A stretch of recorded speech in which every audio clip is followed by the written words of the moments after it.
ओम नमः शिवाय। नमस्कार दोस्तों, आप सभी का स्वागत है हमारे यूट्यूब चैनल पावरफुल हिंदू धर्म में।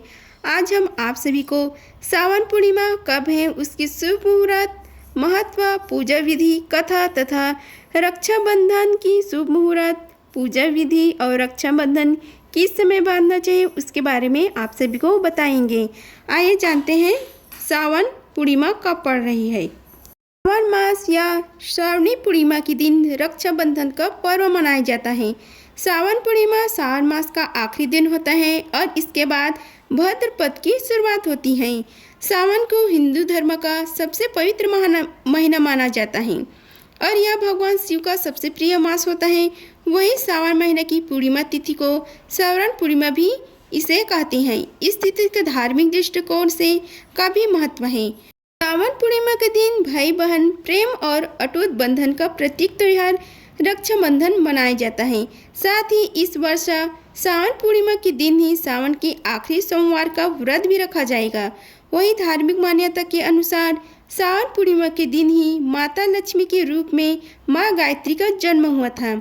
आइए जानते हैं इस वर्ष कब है सावन पूर्णिमा, क्या है इस दिन का महत्व और कैसे पूजा पाठ करें। इस साल सावन महीने की शुरुआत सोमवार को 22 जुलाई को हो गए हैं और इसकी समाप्ति 19 अगस्त 2024 को होगी। सावन पूर्णिमा भी 19 अगस्त 2024 को ही है। इसी दिन पूर्णिमा तिथि से जुड़े स्नान, दान, पूजा पाठ और व्रत आदि किए जाएंगे। जानते हैं सावन पूर्णिमा का शुभ मुहूर्त। हिंदू कैलेंडर के अनुसार सावन माह की शुक्ल पक्ष की पूर्णिमा तिथि 19 अगस्त सोमवार को प्रातः 3:04 से शुरू होगी और यह तिथि रात 11:55 तक मान्य होगी। उदय तिथि और चंद्र उदय समय के अनुसार सावन पूर्णिमा का व्रत और स्नान दान 19 अगस्त को है। सावन पूर्णिमा के दिन ही रक्षाबंधन का त्योहार भी मनाया जाएगा। अब इसकी पूजा विधि के बारे में बताते हैं। सावन पूर्णिमा के दिन भगवान शिव, चंद्रदेव, श्री हरि विष्णु और माँ लक्ष्मी की पूजा करने का विधान है। कुछ लोग पूर्णिमा पर सत्यनारायण पूजा भी करते हैं। इस दिन जल्दी उठकर स्नान करें और पूजा सामग्रियों जैसे बेलपत्र, धूप, दीप, शुद्ध जल, फूल, मिठाई, फल आदि एकत्रित कर लें। इसके बाद शिव जी को बेलपत्र, फूल, फल आदि चढ़ाकर पूजा करें और दीप करें। इसके बाद माँ लक्ष्मी और भगवान श्री हरि विष्णु का एक साथ पूजन करें। फूल, कौड़ी, पीले फल आदि चढ़ाकर विधिवत पूजन करें। सावन पूर्णिमा पर रात्रि में चंद्र उदय के बाद चंद्रदेव को अर्घ्य देकर पूजा करें और ओम सोम सोमाय नमः मंत्र का जाप करें। अब हम सावन पूर्णिमा की महत्व के बारे में आप सभी को बताते हैं। सावन पूर्णिमा का बहुत अधिक महत्व माना जाता है। ये पूर्णिमा सावन शुक्ल पक्ष की पूर्णिमा को आती है। इस तरह के एक साल में कुल 12 पूर्णमासी होती हैं। अधिक मास के कारण एक साल में पूर्णिमा 13 भी हो सकती है। इस दिन लोग व्रत, गंगा स्नान और सत्यनारायण की कथा भी कराते हैं। जिस दिन चंद्रमा पूर्ण स्वरूप में दिखाई देता है उस दिन पूर्णिमा होती है। सावन पूर्णिमा पर भगवान शिव, माता पार्वती और सत्यनारायण भगवान की पूजा की जाती है। आइए जानते हैं सावन पूर्णिमा की कथा के बारे में। प्राचीन समय में एक नगर था, उसमें दुग्ध्वज नाम का एक राजा राज्य करता था। उस राजा को शिकार करने का बहुत ही शौक था।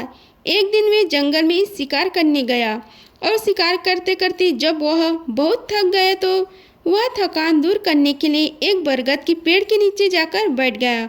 वहाँ उसने देखा कि कई सारे लोग एक साथ मिलकर श्री सत्यनारायण भगवान की पूजा कर रहे हैं। राजा ने अपने अभिमान के कारण न ही भगवान को प्रणाम किया, न वे कथा में गए और न ही उसने प्रसाद लिया। फिर वे अपने नगर वापस लौट आया। नगर में आकर राजा ने देखा कि दूसरे राज्य के राजा ने उसके राज्य पर हमला कर दिया। राज्य का ऐसा हालत देखकर राजा तुरंत समझ गया कि सत्यनारायण भगवान और उनके प्रसाद का निरादर करने से ऐसा हुआ है।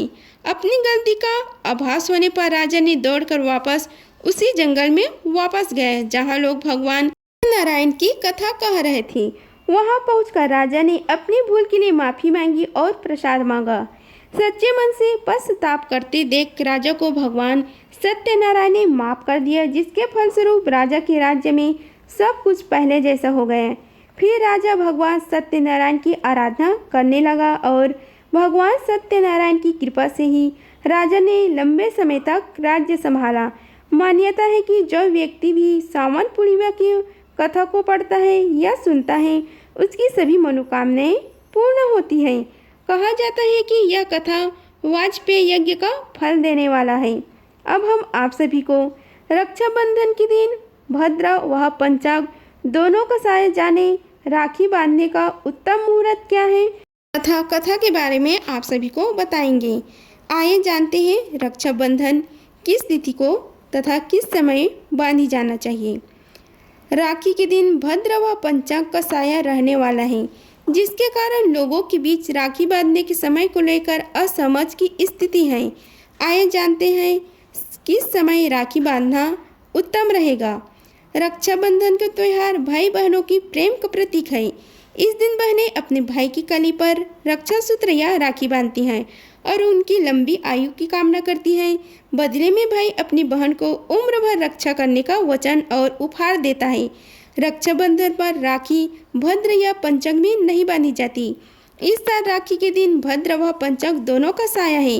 ऐसे में लोगों के बीच राखी बांधने की मुहूर्त को लेकर काफ़ी कंफ्यूजन है। आइए जानते हैं रक्षाबंधन पर राखी का सही समय क्या है। हर साल सावन मास की पूर्णिमा को रक्षाबंधन का त्यौहार मनाया जाता है। इस साल रक्षाबंधन 19 अगस्त को है। रक्षाबंधन पर भद्र व पंचांग का समय रक्षाबंधन के दिन भद्रा सुबह 5:52 से दोपहर 1:32 तक रहेगी। पंचांग का समय 7 बजे से 20 अगस्त को सुबह 5:52 तक रहेगा। पूर्णिमा तिथि कब से कब तक है, इसके बारे में आप सभी को बताते हैं।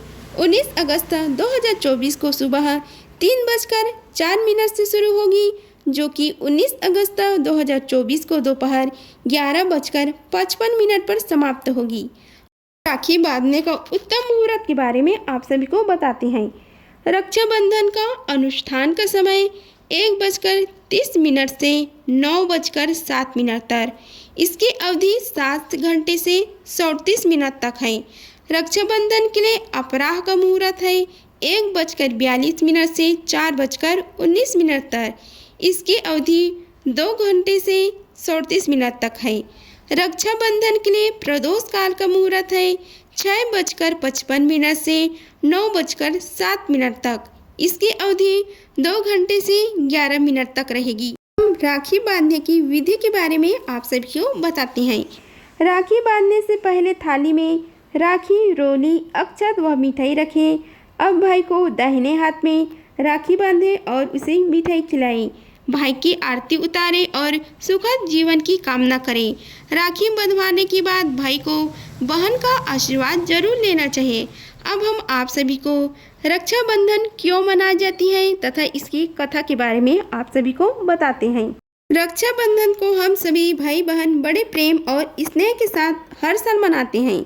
बहनें थाल सजाकर भाई की आरती उतारती हैं और भगवान से प्रार्थना करती हैं कि उनका स्वास्थ्य और दीर्घायु हो। लेकिन क्या आप जानते हैं रक्षाबंधन मनाने की शुरुआत कलयुग में नहीं बल्कि पौराणिक काल से ही हो चुकी है। ऐसी मान्यता है कि सबसे पहले सतयुग से इस पर्व की शुरुआत हुई है और माँ लक्ष्मी ने राजा बलि को रक्षा सूत्र बांधकर इस परंपरा का शुभ आरंभ किया था। रक्षाबंधन के इतिहास को लेकर ऐसी कुछ और कहानियाँ भी प्रचलित हैं। आज हम उन्हीं कहानियों के बारे में आप सभी को विस्तार पूर्वक बताते हैं। भविष्य पुराण की एक कथा में बताया गया है कि इंद्र देवता की पत्नी सूची ने उन्हें राखी बांधी थी। एक बार देवराज इंद्र और दानों के बीच में भीषण युद्ध हुआ था। जब दैत्य हारने लगे तो देवराज की पत्नी सूची ने गुरु बृहस्पति के कहने पर देवराज इंद्र की कलाई पर रक्षा सूत्र बांधा था। तब से इंद्र ने इस रक्षा सूत्र की शक्ति से स्वयं अपने और अपनी सेना की प्राण बचाए थे। राजा बलि का दान धर्म इतिहास में सबसे ज्यादा प्रख्यात है। एक बार माँ लक्ष्मी ने राजा बलि को राखी बांधकर बदले में उनसे भगवान विष्णु को मांगा था। कहानी इस तरह है कि एक बार राजा बलि ने यज्ञ का आयोजन किया। तब उनकी परीक्षा लेने के लिए भगवान विष्णु वामन अवतार लेकर आए और दानवीर राजा बलि से 3 पग भूमि मांग ली। बलि ने हाँ कर दिया तो वामन अवतार ने 2 पग में ही सारी धरती और आकाश नाप लिया। राजा बलि समझ गए कि भगवान विष्णु स्वयं उनकी परीक्षा ले रहे हैं। तीसरा पग रखने के लिए उन्होंने भगवान के सामने अपना सिर आगे कर दिया।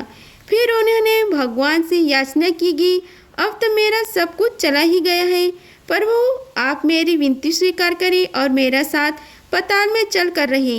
भगवान को भी भक्त की बात माननी पड़ी और श्री विष्णु वैकुंठ को छोड़कर पाताल चले गए। जब देवी लक्ष्मी को यह पता चला तो वह गरीब महिला का रूप धारण कर बलि के पास पहुंची और राजा बलि को राखी बांध दी। बलि ने कहा कि मेरे पास तो आपको देने के लिए कुछ भी नहीं है। इस पर देवी लक्ष्मी अपने रूप में आई और बोली कि आपके पास तो साक्षात श्री हरि है और मुझे वही चाहिए।